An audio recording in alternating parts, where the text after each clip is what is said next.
is related to membrane application. I would like to focus really what we are doing at Lund University.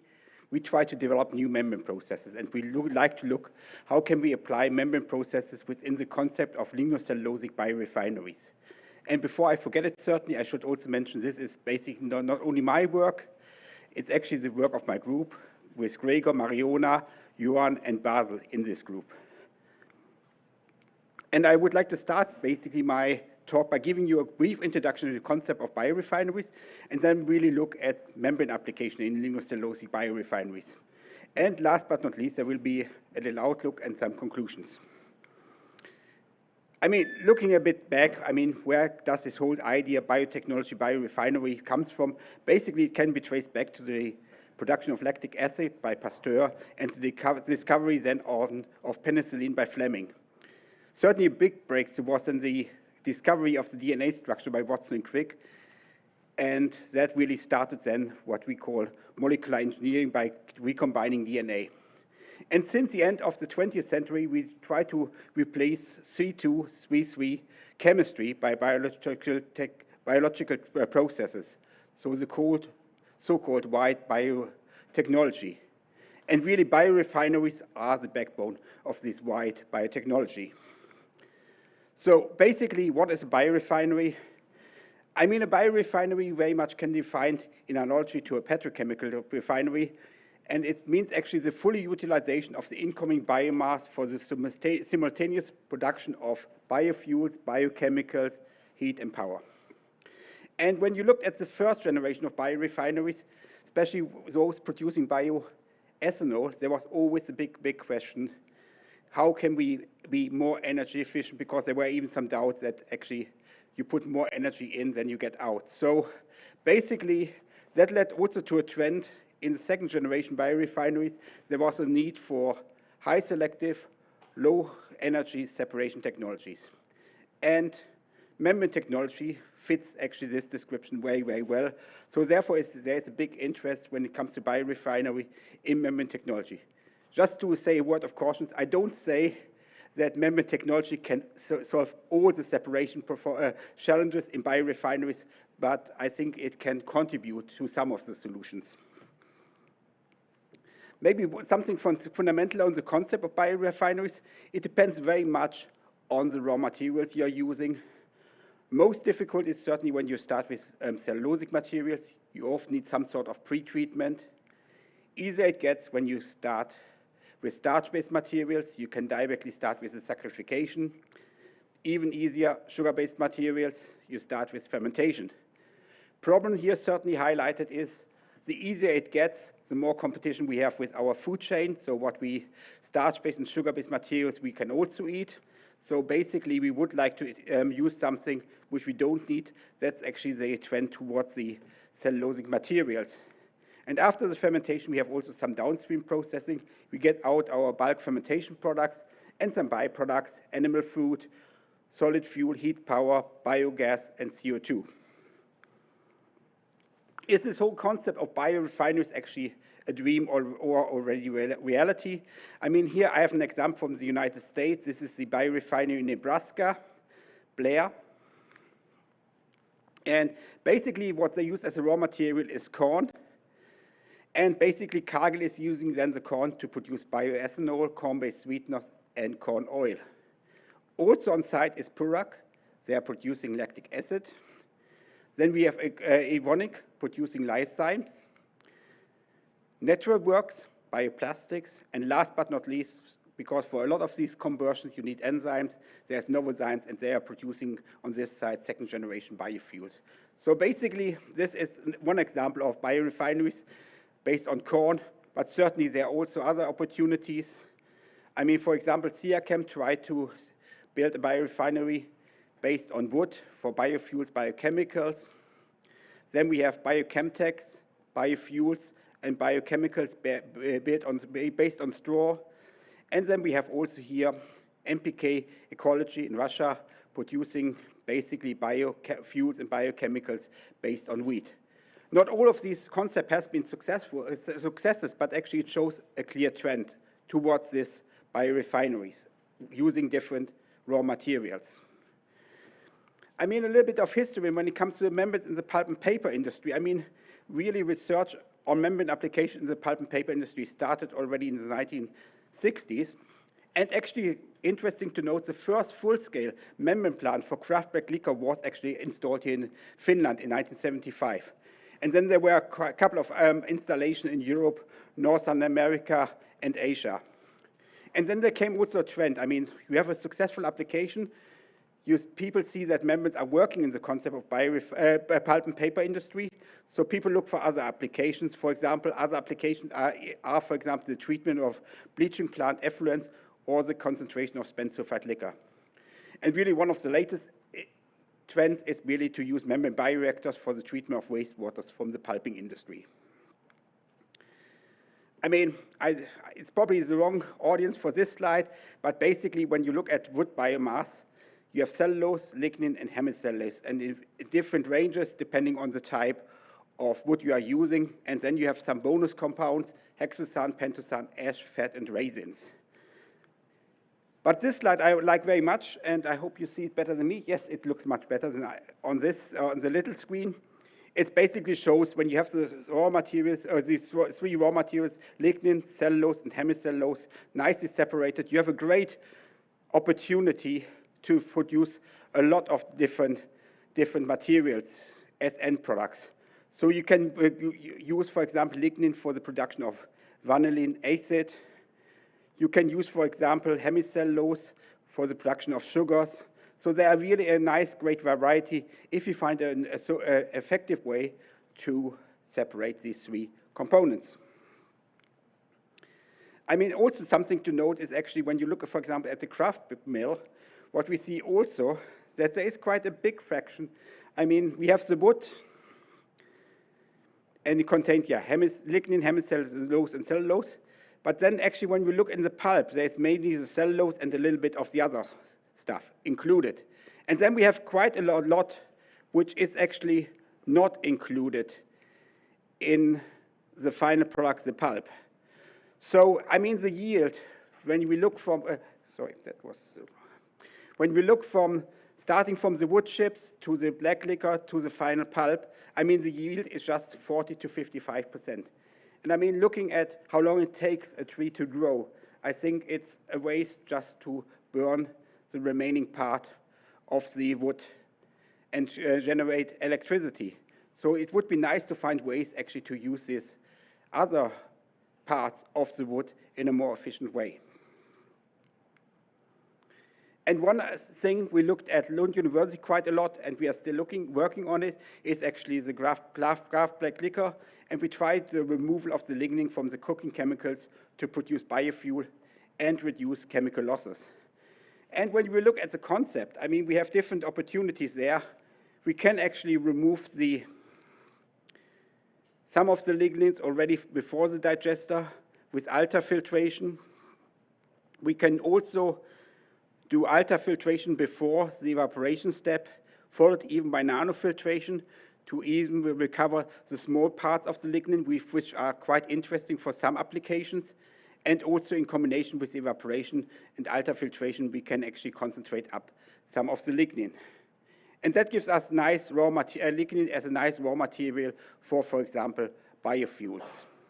Another application is then spent sulfite liquor, and there membranes can really use for the concentration of and purification of lignin sulfonate in the spent sulfite liquor. What you see here is basically a typical membrane plant which has been installed for the concentration and purification of spent sulfite liquor. It's basically a four-loop plant where you have a polymeric membrane, a PVDF membrane installed. And basically what you achieve is actually you go with a feed stream of 10 cubic meters of spent sulfite liquor in, and you can concentrate this up to 2 cubic meters. And then you have a permeate stream of 8,000 liters per hour. So that's really what you can do.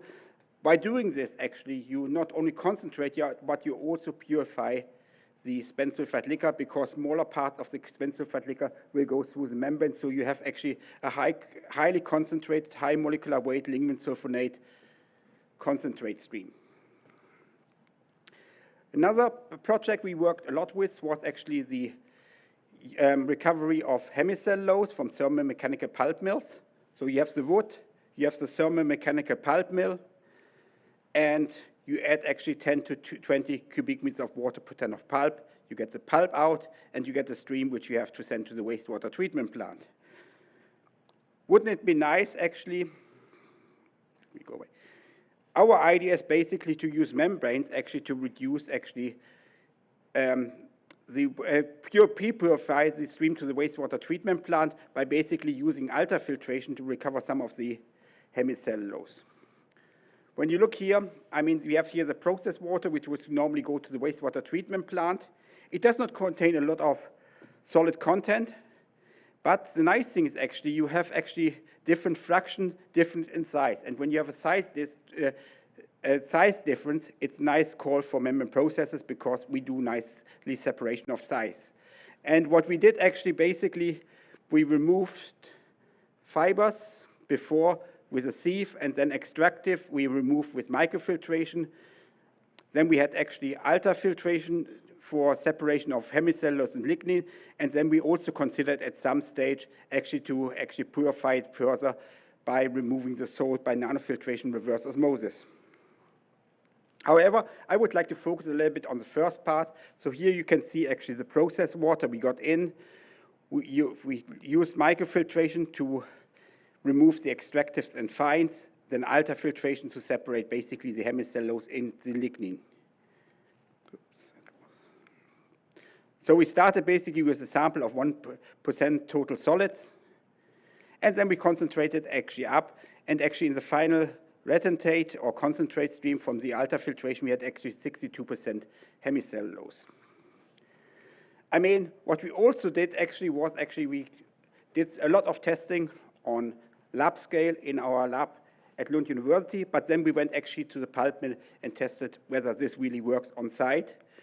So we used actually a ceramic membrane plant from Lignocellulose, a Danish company, to do the microfiltration part.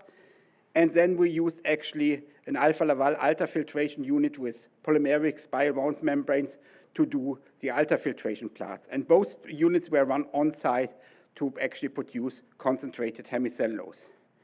And it actually went quite well. What you see here is basically in the graph is actually basically reduced the volume by nearly 100%. And we had also quite high fluxes in the beginning, and certainly then the fluxes, so the capacity of the membrane went down, the higher the concentration went. But this is a trend we normally see. So it was not a surprising thing. And in the end, we got actually a sample with 4% total solids. Another membrane application is bleach plant effluents. And this is actually related to a plant which is close to Lund. It's the pulp mill in Nymölla in Sweden. And it's actually the largest tubular membrane plant in the world. And they have two lines, one softwood and one hardwood plant. And really the application there is concentration of COD from the bleaching plant effluent in the sulfide pulp mill. And it's a huge plant because they're treating 400 cubic meters of bleaching plant effluent per hour. And what they do is actually quite fascinating because they reduce the feed stream of 400 cubic meters to a purified permeate stream of 392 cubic meters and a concentrate stream of just 8 cubic meters. So they really produce on large scale a nice permeate stream which then can be easily further processed. One thing which also was already addressed a little bit in the talk before is when you have membranes, somehow you can't avoid it all the time, you have membrane fouling. And in this bleaching plant effluent, when we used the ultrafiltration membranes to concentrate it, basically we had fouling. And what we did actually a light scan with IETS and a cross-section with SME. And what we found out is actually that one of the major foulings, especially in front of the membrane, was actually here what we can see, the magnesium, which was actually quite extreme and surprisingly high in the layer before the membrane. So Here you can see actually the confirmation. We did actually also a SEX spectra in the SEM scanning microscope image of the surface of the membrane, and what you can see here, the surface of the membrane is nice and clean. When you use the membrane, it certainly, from my aesthetic point of view, it looks certainly much more nicer, but it's a completely fouled membrane. And what you can see here very nicely, I mean, we have this high peak of the magnesium. So what we did then was basically we used some cleaning agents. We used an alkali cleaning agent from Banmark here in Finland, and we soaked the membrane 1 hour in this cleaning agent. And what we saw basically, yeah, we hope to see some improvements, but actually basically they were not significant. There is still this big magnesium peak. However, then what we then did was actually we did also soaking over a longer period of time, 20 hours. And what you can see is actually the membrane is now closer to the original structure, and also the magnesium peak, it went away. So we actually, with this alkaline cleaning agent from Banmark, we actually managed to clean the membranes in a quite efficient way. And that's certainly always important because, I mean, fouling is bad. Fouling you cannot always avoid, but the worst thing is actually when you don't find a proper cleaning agent. As soon as you clean the membrane, this fouling problem is at least minimized. However, when we look at the pulp and paper industry, but also biorefineries in general, I just want to highlight basically, I mean, there are a lot of other opportunities of membranes. We can use other membrane processes like, for example, pervaporation, vapor permeation when we want to concentrate the bioethanol. After the distillation, we have always the stillage, and there are different ways of integrating basically membranes in the stillage process. I don't want to go into details here, but there's a lot of opportunities for membranes in biorefineries. And with this, I would like to end my talk. Basically, what I wanted to show you is actually lignocellulosic biorefineries. They're using basically non-food raw materials, and therefore they are no competition with our food chains. Membrane processes have a great potential in lignocellulosic biorefineries. I mean, they are already established in Kraft and sulfide pulping processes, but there is also a potential in thermomechanical pulping processes. Cleaning of membrane can be optimized with the help of different analytical methods, and optimizing the cleaning is basically also very important because, I mean, not being able to clean a membrane is a disaster when it's fouled, and secondly, membrane cleaning is also a key cost factor in the overall process. And what we're really looking on is actually to optimize and integrate membrane processes even further for application in biorefineries. With this, I would like to acknowledge some of our sponsors, the Swedish Energy Agency, Stora Enso, Alfa Laval, and Lignocellulose. And I would like to thank you for your attention. And I would like to finish with this picture, basically show something of our future research. It's a part of a membrane on a pin, which is prepared to go into a synchrotron because we would really like to see fouling on the nanoscale in the next step.